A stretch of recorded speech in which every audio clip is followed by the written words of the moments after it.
প্রিয় শিক্ষার্থী, তোমাদের সবাইকে স্বাগত জানাচ্ছি।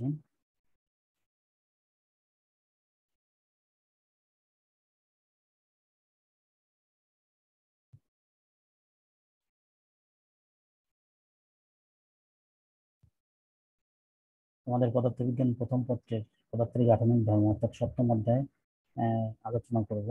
এই অধ্যায়ে আমরা যে বিষয়গুলো নিয়ে আলোচনা করব তা হচ্ছে সান্দ্রতা ও সান্দ্রতা গুণাঙ্ক বা সহগ সম্পর্কে আমরা আলোচনা করব। সান্দ্রতার উপরে তাপমাত্রা এবং চাপের প্রভাব সম্পর্কে আলোচনা করব, স্টোকসের সূত্র দিয়ে আলোচনা করব এবং গাণিতিক সমস্যা। প্রথমে আমরা আসি, গত ক্লাসে তোমাদের একটি বাসার কাজ দিয়েছিলাম। সে কাজটি আশা করি তোমরা সকলে করেছো। সেই কাজটি সম্পর্কে একটু আলোচনা করি। প্রত্যয় পরীক্ষাগারে 2 মিটার দৈর্ঘ্য এবং 5 মিলিমিটার ব্যাসের কোনো তারের দৈর্ঘ্য বরাবর একটি বল প্রয়োগ করায় এর ব্যাস 0.01 মিলিমিটার কমে যায় এবং দৈর্ঘ্য 2 সেন্টিমিটার বৃদ্ধি পায়। আমাদের বের করতে হতো প্রত্যয়ের পরীক্ষাধীন তারের পয়সনের অনুপাত নির্ণয় করো। বলে দিয়েছিলাম যে তোমাদের পয়সনের অনুপাতের যে রাশিমালাটা বের করেছিলাম সেই রাশিমালাটা দিয়ে করতে হবে। এখানে তারের আদি দৈর্ঘ্য দেওয়া আছে এল নট, ধরে নিলাম যে আদি দৈর্ঘ্য এল নট, অথবা এল দিয়েও তোমরা প্রকাশ করতে পারো 2 মিটার। আদি ব্যাস ডি নট বা ডি দ্বারাও প্রকাশ করতে পারো 5 মিলিমিটার। এই 5 মিলিমিটার থেকে আমরা মিটার করে নিলাম, 10⁻³ গুণ দিয়ে আমরা মিটার করে নিলাম।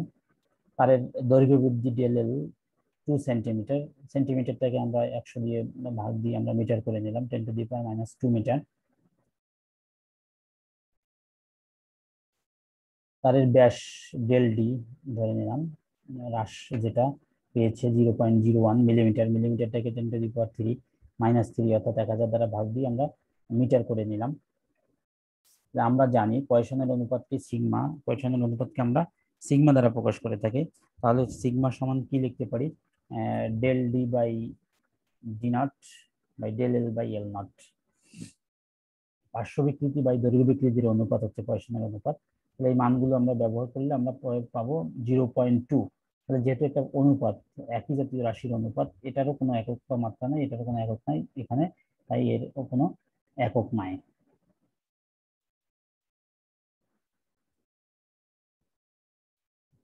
এবার আমরা আসি ভিসকসিটি বা সান্দ্রতা।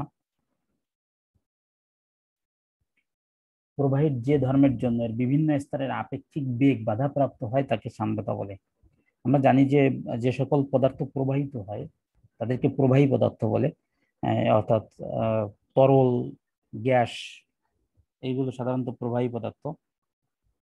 এই প্রবাহী পদার্থের প্রবাহিত হওয়ার ক্ষেত্রে কেমন বাধা পাবে তার পরিমাপই হচ্ছে একটা এর সান্দ্রতা। আমরা জানি যে ঘর্ষণ দুটি পদার্থের আপেক্ষিক গতিকে বাধা দেয়, ঘর্ষণ বল। এটা হচ্ছে কঠিন পদার্থের ক্ষেত্রে ঘর্ষণ হয়ে থাকে, আর প্রবাহীর ক্ষেত্রে ঘর্ষণটা হচ্ছে এর সান্দ্রতা। প্রবাহীরও দুটি স্তরের মধ্যে যে বাধা প্রদান করবে। প্রবাহের নির্দিষ্ট কোনো আমরা জানি যে আকার নেই, আন্তঃআণবিক বল হচ্ছে অত্যন্ত কম, তাই কোনো অনুভূমিক তলের উপর দিয়ে যদি প্রবাহিত হয় তাহলে তার কণাগুলো একটা তলের সাথে আর একটা তলের অণুগুলোকে আকর্ষণ করবে, কাজেই বাধা দিতে থাকবে। এই বাধা দেওয়ার যে ধর্ম, এই আপেক্ষিক গতিকে অর্থাৎ সামনে চলার যে গতি, সেই গতিটাকে বাধা দিবে, তার সেই ধর্মটা হচ্ছে সান্দ্রতা। আমরা যদি বলি তরল এবং পানি এবং মধুর ক্ষেত্রে, মধুর অণুগুলো বেশি বাধা দিবে, তার সান্দ্রতা বেশি। মধুর অণুগুলো হচ্ছে আকর্ষণ বল বেশি, আর পানির ক্ষেত্রে কম হবে, কাজেই তার সান্দ্রতা কম হবে।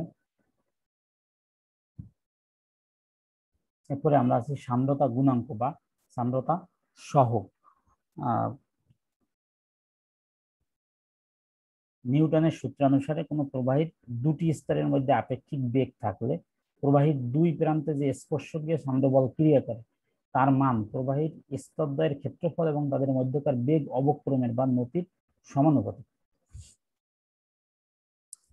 আমরা জানি যে কোনো প্রবাহী পদার্থ পাশাপাশি দুটি স্তরের আপেক্ষিক গতির ফলে বা যে ঘর্ষণের ফলে সান্দ্র বলের সৃষ্টি হয়, অর্থাৎ প্রবাহী দুইটা স্তরের মধ্যে যে ঘর্ষণ সেটা আপেক্ষিক গতিকে অর্থাৎ বাধা দেয়। এই সান্দ্রতা হচ্ছে প্রবাহের আপেক্ষিক গতিকে বাধা দেয়। যদি এরকম আমরা দুইটা স্তর বিবেচনা করি, দুইটা স্তর যদি বিবেচনা করি, একটা স্তর আর একটা স্তরের উপর দিয়ে চলতে চেষ্টা করে, তাহলে দুটি স্তরের মধ্যে বাধা পাবে। এই বাধাটা বিজ্ঞানী নিউটন একটি সূত্র দিয়েছেন, যে সেই সূত্রটা হচ্ছে এই যে দুটি স্তরের মধ্যে আপেক্ষিক বেগ যদি থাকে তাহলে বিপরীত দিক থেকে যে স্পর্শকীয় সান্দ্র বল ক্রিয়া করবে তা হবে তার মান হবে প্রবাহের ক্ষেত্রফল এবং তাদের মধ্যকার বেগ অবক্রমে। তাহলে প্রবাহের ক্ষেত্রফল আমরা দুইটি স্তরের যদি ক্ষেত্রফল ধরে নেই বড় হাতের এ, এবং বেগ অবক্রম, তাহলে বেগ অবক্রমটা হচ্ছে তার বেগ এবং তাদের মধ্যকার দূরত্ব, যেটা ডিওয়াই ডিভি বাই ডিওয়াই। যদি আমরা বলি যে ডিওয়াই দূরত্বে দুইটা স্তর আছে, দুইটা স্তরকে আমরা ধরে নেই যে দুইটা স্তরের মধ্যকার দূরত্ব হচ্ছে ডিওয়াই, এবং দুইটা স্তরের মধ্যে বেগের পার্থক্য হচ্ছে ডিভি। অর্থাৎ একটি স্তরের বেগকে যদি আমরা বলি ভি আর একটা স্তরের বেগকে যদি বলি ভি প্লাস ডিভি, তাহলে তাদের পার্থক্য হচ্ছে V plus dV minus V, অর্থাৎ ডিভি। এবং অনুরূপভাবে যদি আমরা দূরত্বকে যদি আমরা মাপি যে একটা স্তর থেকে আর একটা স্তরের দূরত্ব ডিওয়াই, অর্থাৎ একটা স্তরের দূরত্ব ওয়াই আর একটা স্তরের ওয়াই প্লাস ডিওয়াই, তাদের মধ্যবর্তী দূরত্ব হচ্ছে ডিওয়াই, পার্থক্য, দূরত্বের পার্থক্য। তাহলে ডিভি বাই ডিওয়াই অর্থাৎ বেগের নতি বলি, এটা আমরা বেগের নতি অর্থাৎ দূরত্বের সাপেক্ষে বেগের অবক্রম অর্থাৎ বেগের কমতি। দূরত্ব যত বাড়তে থাকে বেগ তত কমতে থাকে, এই জন্য বেগের অবক্রম বলে থাকি। তাহলে এই ডিভি বাই ডিওয়াই হচ্ছে বেগ অবক্রম বা নতি।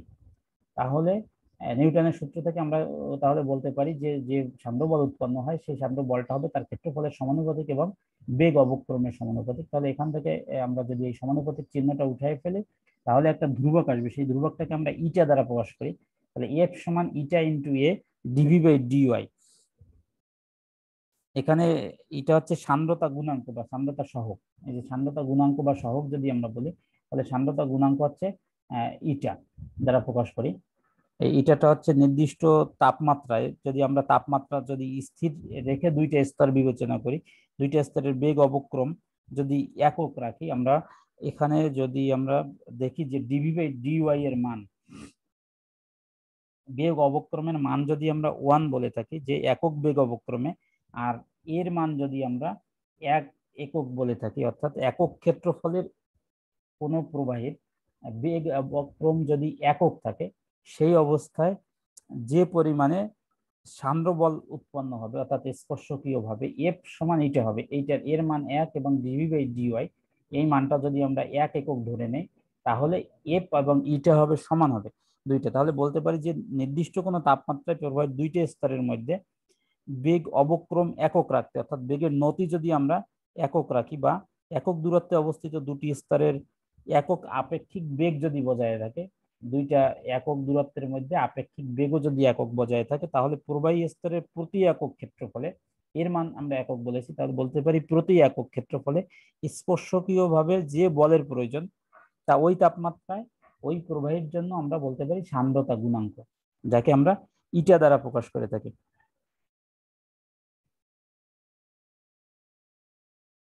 আমরা যদি ইটা এর একক এবং মাত্রা দেখি তাহলে এর নিউটন প্যাসকেল বলতে পারি, আমরা প্যাসকেল সেকেন্ড আমরা বলতে পারি চাই একক। যদি আমরা বলি প্যাসকেল সেকেন্ড, বা এটার আর একটা নাম হচ্ছে পয়েস বলে থাকি আমরা এই সান্দ্রতা গুণাঙ্ক ইটা, যেটা ইটার এককে আমরা পয়েস দ্বারা প্রকাশ করে থাকি। মানগুলো যদি আমরা ব্যবহার করি তাহলে আমরা পাবো 1 পয়েস বা newton second per square metre, আমরা এর একক হিসেবে পাবো। তোমরা এটা বের করবে বাসাতে। এরপরে আমরা আসি সান্দ্রতা।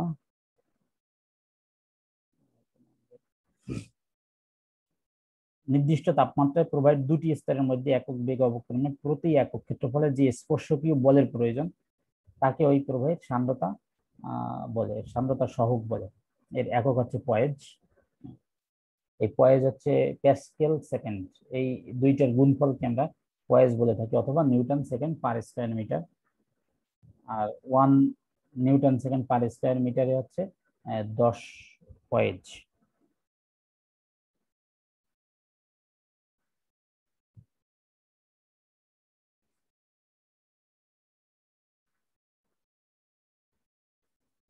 সান্দ্রতার উপরে তাপমাত্রার প্রভাব। তরল পদার্থের সান্দ্রতার উপরে তাপমাত্রার কোনো প্রভাব নেই, কিন্তু পানির ক্ষেত্রে তাপমাত্রা বাড়লে সান্দ্রতা কিছুটা কমে। তাহলে তরল পদার্থের সান্দ্রতার উপরে, সান্দ্রতা বলতে আমরা জানি যে বাধাদানকারী যে বল, একটি স্তর অপরটি স্তরের উপরে যে বাধাদানকারী বল, তরল পদার্থের সান্দ্রতার উপরে তাপমাত্রার প্রভাব নাই, কিন্তু পানির ক্ষেত্রে আহ,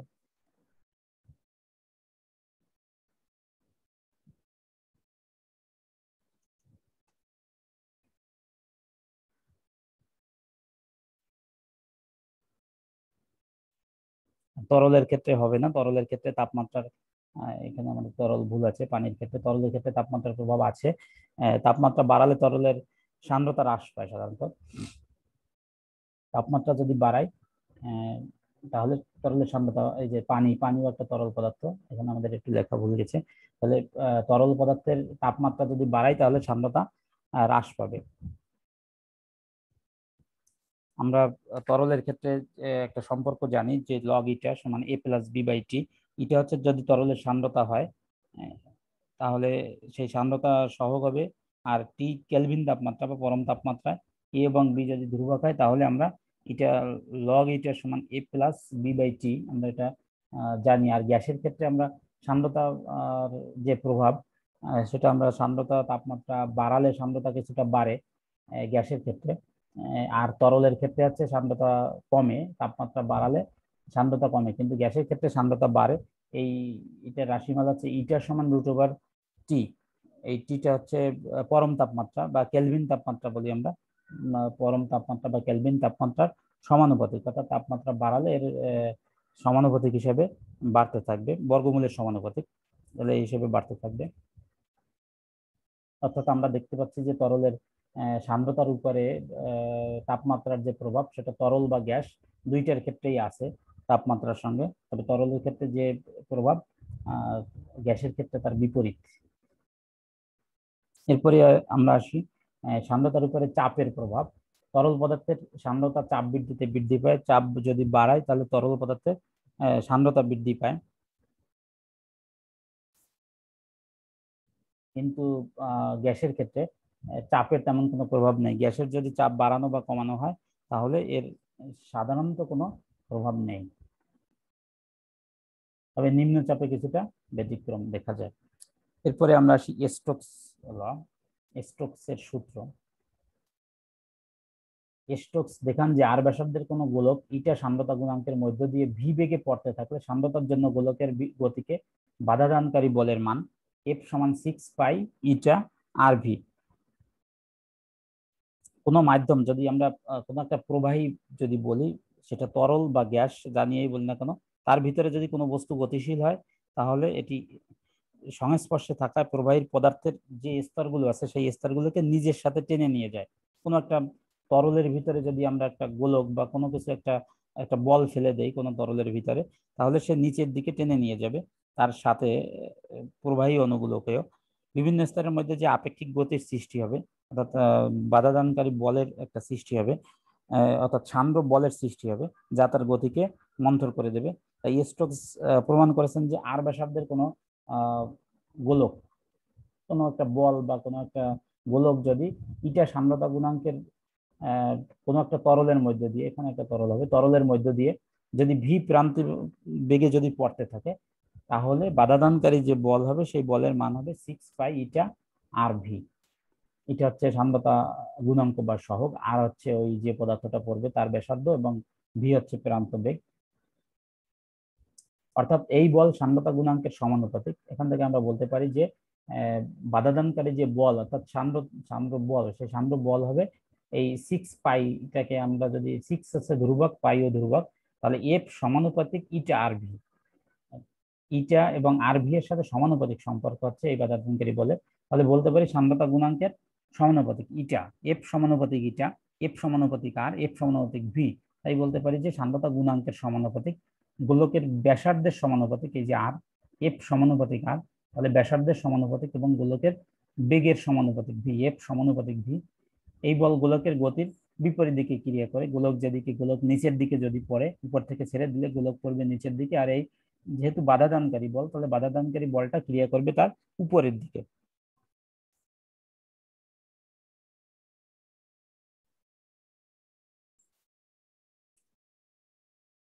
তোমাদের একটা বাড়ির কাজ দিচ্ছি, তোমরা এটা বাড়িতে চেষ্টা করবে। তৃষ্ণা একটি পানি ভর্তি সিলিন্ডার 0.03 মিলিমিটার ব্যাসার্ধের একটি কৈশিক নল ডুবালো। উক্ত নলটিতে পানির আরোহণ 0.40 মিটার। অতঃপর সে কৈশিক নলটি সরিয়ে একটি 100 মিলিমিটার ব্যাসের ধাতব গোলক পানিতে ফেলায়। তা 2.1 × 10⁻²² মিটার পার স্কয়ার সেকেন্ড অন্তবেগ প্রাপ্ত হলো। পানির সান্দ্রতা গুণাঙ্ক 0.003 newton second per square metre এবং বিশুদ্ধ পানির ঘনত্ব 1 গ্রাম/সিসি ঘন সেন্টিমিটার এবং পৃষ্ঠটান 72 × 10⁻³ নিউটন পার মিটার। তাহলে আমাদের বের করতে হবে ধাতব গোলকের উপরে কি পরিমাণে সান্দ্র বল ক্রিয়া করে, এটা আমাদের বের করতে হবে। তো তোমরা এটা বাসাতে চেষ্টা করবে। আমাদের সবাইকে ধন্যবাদ।